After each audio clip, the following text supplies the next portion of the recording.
Ibabandera na ang mga nagbabaga at mga maiinit na balita. Bandera Reports! Bandera Reports! Afternoon Edition. Police Reports. Hospital Reports. Market Reports. Weather Update.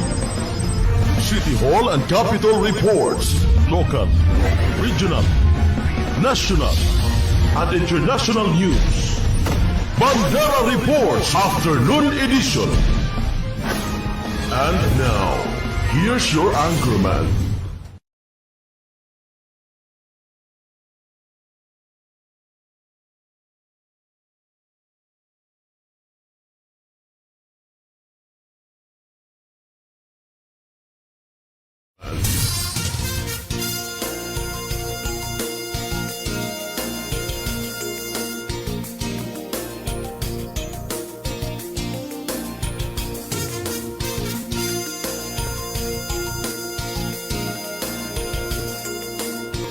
Bandera Reports Afternoon Edition.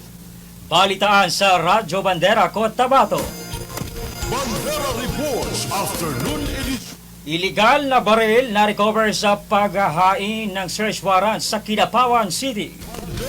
Bandera Headlines. Tinatayang nasa 200 na rim ng smuggled cigarettes at tinatayang may halagang aabot sa 100,000 pesos na kumpiska sa Tupi South, Cotabato. Bandera Headlines. Tendero ng manok sa palengke na sumasideline sa kalakaran ng droga, timbog matapos kumagat sa buy-bust entrapment operation. Bandera Headlines. Makabago at modernong police outpost, tanong ipapatayo ng Barm Government sa Cotabato City. Bandera Headlines. Higit sa 1,000 na mga empleyado ng Datuudin LGU tumanggap ng rice assistance mula kay Mayor Datu Lester Siswa. Bandera Headlines. Kaso ng mga tinamaan ng dengue virus sa lungsod ng Cotabato umabot na sa 27. Bandera Headlines. Bandera Reports Afternoon Edition. Magandang gabi mga kabandera. Araw po tayo ngayon ng Huwebes, ika-6 sa buwan ng Marso 2025. Napapakinggan sa inyong mga radyo sa 105.3 DXJNFM. Napapanood live sa inyong mga telebisyon sa Channel 4 at 33 ng Maguindanao Sky Cable. At napapanood live sa Facebook page ng Bandera News TV Cotabato. Ako ngayong tagapagbalita sa Vino Heverola at ito ang Bandera News TV Cotabato. Bandera Reports Afternoon Edition. Sa detalye ng ating mga balita. Kumpiskado ng otoridad ang hindi lisensyadong baril matapos isilbi ang search warrant sa isang bahay sa barangay Ginatilan sa Kidapawan City, Cotabato ngayong araw ng Huwebes. Sa ulat ng Kidapawan City Police Station, dahil sa bisa ng search warrant, hinalughog ng otoridad ang pamamahay ng target ng operasyon na kinilalang si alias James, na kung saan na-recover mula sa loob ng bahay nito ang isang caliber 38 revolver na walang serial number at 5 pirasong bala. Dahil rito sasampahan ng kasong paglabag sa Republic Act 10 Part 91 o ang Comprehensive Firearms and Ammunition Regulation Act ang suspect na patuloy pang pinaghahanap ng otoridad. Nagpapatuloy ang mga operasyon ng kapulisan laban sa mga may kaugnayan sa iligal na gawain at mahigpit ang kanilang pagmonitor sa mga kriminal sa buong komunidad. Hinikayat ang publiko na patuloy na magbigay ng impormasyon sa mga otoridad upang mapanatili ang kapayapaan at seguridad sa bawat lugar. Bandera Reports Afternoon Edition. Samantala sa iba pang mga balita, tinatayang nasa 200 rim ng smuggled cigarettes at tinatayang may halagang aabot sa 100,000 pesos na kumpiska sa Tupi South, Cotabato.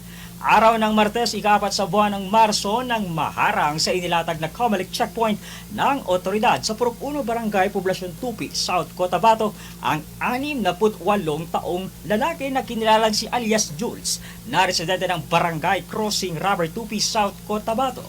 Sa ulat ng Tupi Municipal Police Station, naharang sa naturang checkpoint ang isang Suzuki van na minamaneho ni alias Jules at nang inspeksyonin ng otoridad ang sasakyan, tumambad ang 39 na rims ng sigarilyo na pinaniniwala ang smuggled items o illegal. Sa karagdagang paghanap, na-recover ang nasa 161 na rims na nakatago sa isang improvised compartment. Ang suspect walang maipakitang anumang dokumento o patunay na legal ang mga kargamentong sigarilyo na siyang dahilan ng kanyang pagka-aresto. Posibleng maharap ang 68 taong gulang na suspect sa reklamong paglabag sa Republic Act 10863 o ang Modernizing the Customs and Tariff Administration Act at ang Republic Act 10643 of Philippine Traffic Health Warning Law. Nananawagan si Police Major Robbie Laguardia Jardanel, ang Chief of Police ng Tupi MPS, sa mga mamamayan na patuloy na makipagtulungan sa mga otoridad laban sa mga iligal na gawain tulad ng smuggling. Bandera Reports Afternoon Edition.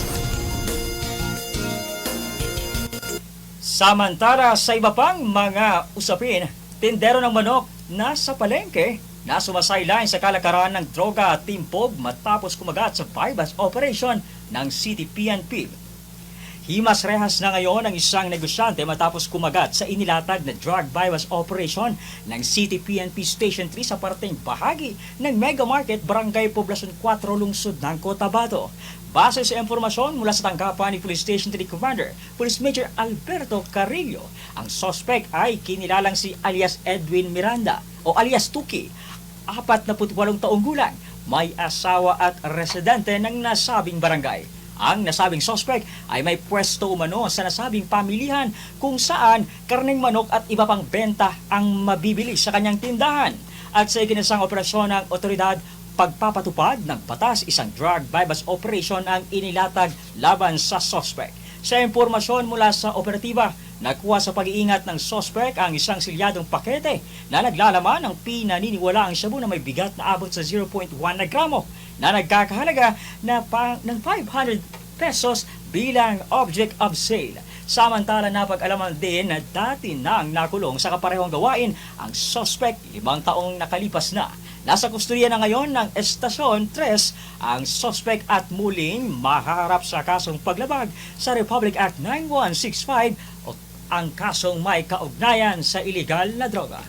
Bandera Reports Afternoon Edition.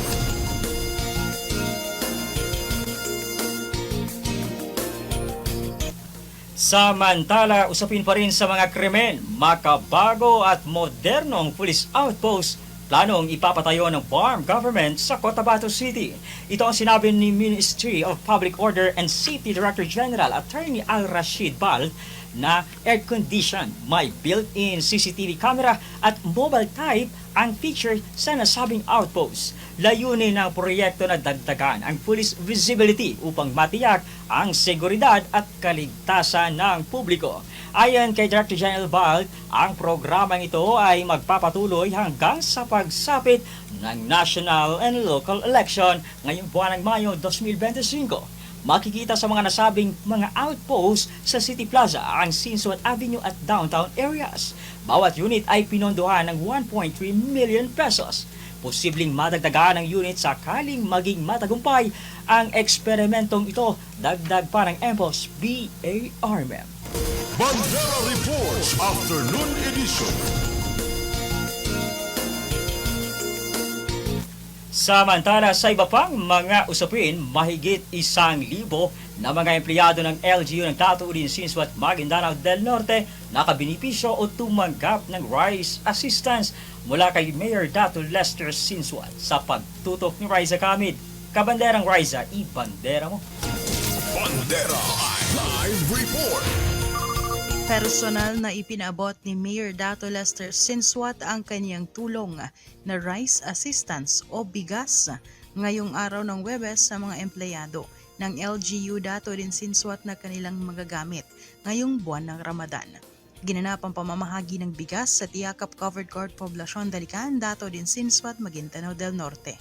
Tinanggap nang aabot sa humigit kumulang 100 na mga empleyado ng LGU Dato din Sinsuat na kinabibilangan ng Volunteer Teachers Office JO, consultants, ustads, Council of Leaders, Street Sweepers, Royal House, TMU, BNS, IPs, Security, Legislative JO at Executive JO. Isa lamang umano ito sa tulong at programa ni Mayor Dato Lester Sinsuat sa kanyang mga nasasakupan sa Dato din Sinsuat, Maguindanao del Norte ngayong buwan ng Ramadan. Labis naman ang pagpapasalamat ng mga empleyado ng LGU2 sa tulong na ibinahagi ng alkalde sa kanila na malaking tulong ngayong buwan ng pag-aayuno. Nasa 987 kung hindi ako magkamali sa lahat ng mga empleyado natin, contractual, job order, permanent po, lahat. Basta mayroon pang pangalan sa local government unit natin ay binigyan din po natin sila. Itong ginagawa ko, magmula ako naupo noong 2004 bilang alkalde mayor ng Dato din Sinsuat, ay nakaugalian ko na rin po ang pagbibigay ng bigas hanggang ngayon, during Ramadan, na ito na yung nasanayan ko, naugalian ko, na pamimigay ng mga bigas sa lahat-lahat ng tumutulong sa amin dito po sa Dato din Sinsuat, especially po yung lahat ng mga empleyado natin under local government unit. At meron din po sa lahat ng mga line agency natin na nakabest po dito sa Dato din, ay meron din po sila. Opo, tag-2 sako kada mga empleyado natin. Pantay-pantay po yung ginawa natin na rice distribution, contractual, job order, permanent, pare-pareho po. Yes, itong Ramadan bonus, ito po yung Ramadan bonus na nila, itong bigas po. Kasi ito lang yung nasa budget. Nasa budget, Ramadan bonus. At saka yung mga barangay, mayroon din tayo mga sinusuporta ng mga barangay. Maliban dun sa mga activities natin, yung during kunot at saka Laylatul Qadr, katulad na sinabi ko kanina, pinaplano na po namin ng mga religious, yung umawak ng religious sa amin, pinaplano na nila at isasubmit nila sa akin next week yung lahat ng mga activities. Maliban dyan, ay nagpapa-iftar din po tayo. Ako, ang aking may bahay, si Vice Governor Bayaini, meron po yan sa lahat ng mga maskit, sa Dato din Sinsuat, nagkakaroon po ng pahiftar tayo dyan. Yes, ang pondong ito ay galing po sa local government unit ng Dato din Sinsuat. Sarili po natin dito po sa LGU.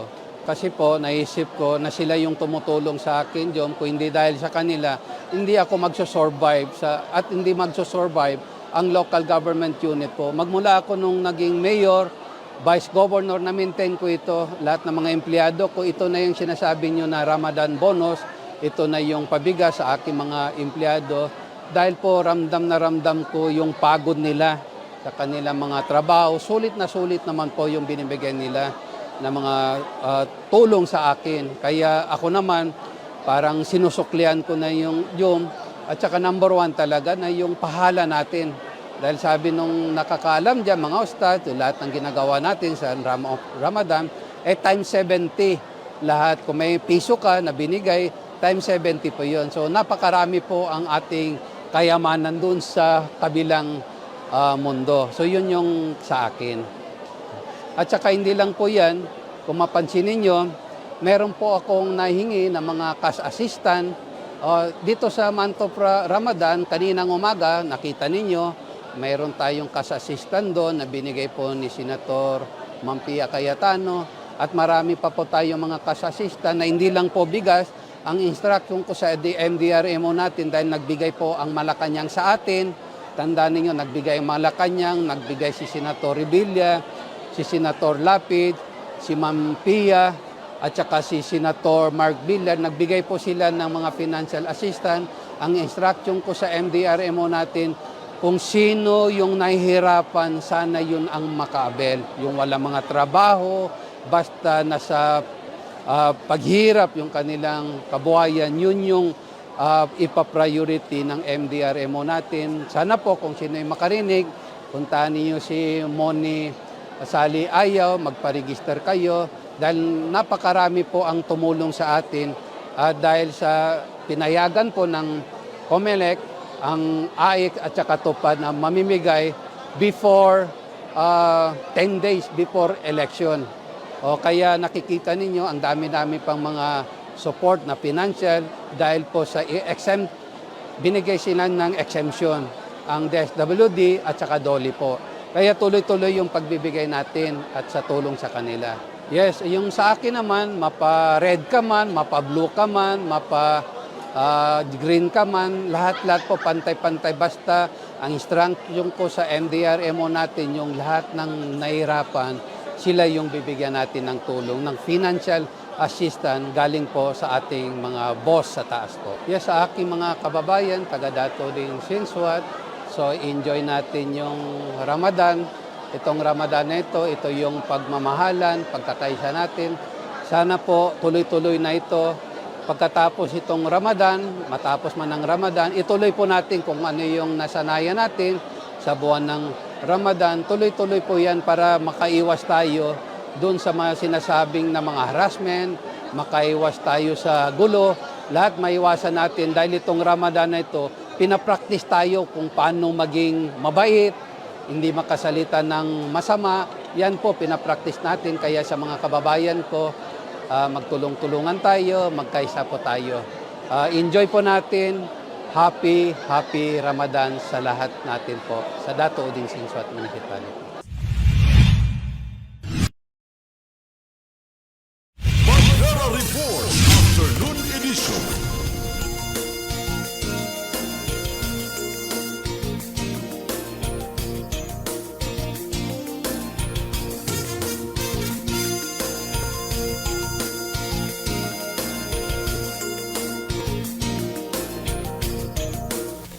Samantala sa iba pang mga usapin, kaso ng mga tinamaan ng dengue virus sa lungsod ng Cotabato umabot na sa 27. Cotabato City Health Department masusing binabandayan at nakatutok sa bilang o kaso ng mga nagpositibo o tinamaan ng dengue virus sa lungsod ng Cotabato. Sa inilabas na datos ng Cotabato Regional and Medical Center, mayroong kabuuang 44 na bilang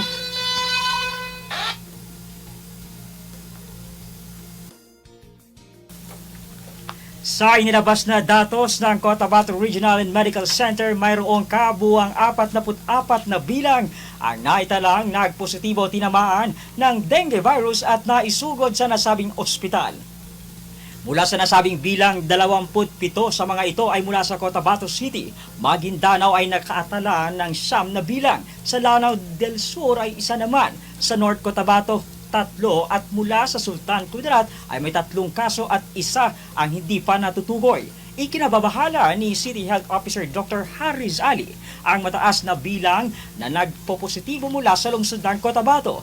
Matatandaan sa nagdaang buwan ng Pebrero, 25 o 25 person o individual ang naisugod sa ospital sa loob ng 1 buwan at 2 linggo ng taong ito. Inaasahan pa ang pagtaas ng kaso ng dengue sa lungsod at sa mga kalapit na lugar dahil sa pabago-bagong panahon na dulot ng tag-ulan at tag-init. Maaring magsimula ang dengue sa mga sintomas na tulad ng trangkaso, ngunit maaari itong lumala o magdulot ng mas malubhang kondisyon.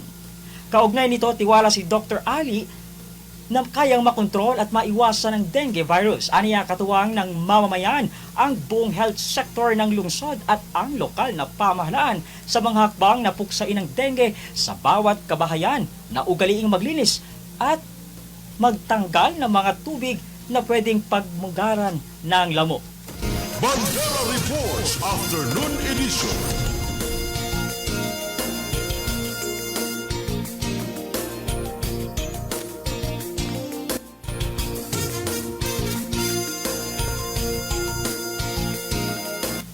At yan ang kabuuan ng mga balita na aming nakalap mula dito sa News Center sa Bandera News TV Cotabato ngayong araw ng Huwebes, ika-6 sa buwan ng Marso 2025. Sa ngalan ng aming Presidente Estrelita Juliano, sa aming Station Manager Jasper Acosta, field reporters, cameraman at technical team. Ako ang inyong tagapagbalita, Savino Heberola, para sa pinakarespetado sa News and Current Affairs. Bandera News Philippines, basta balita, ibandera mo. 105.3 Radio Bandera Cotabato City. Inakarespetado sa news and current affairs. Ito ang bagong radyo ng sambayanang Pilipino. Radyo Bandera. Tahanan ng mga balitang totoo, musikang bago at may serbisyo publikong tao sa puso. 105.3 Radyo Bandera. Iwawagayway ang bandera ng balayang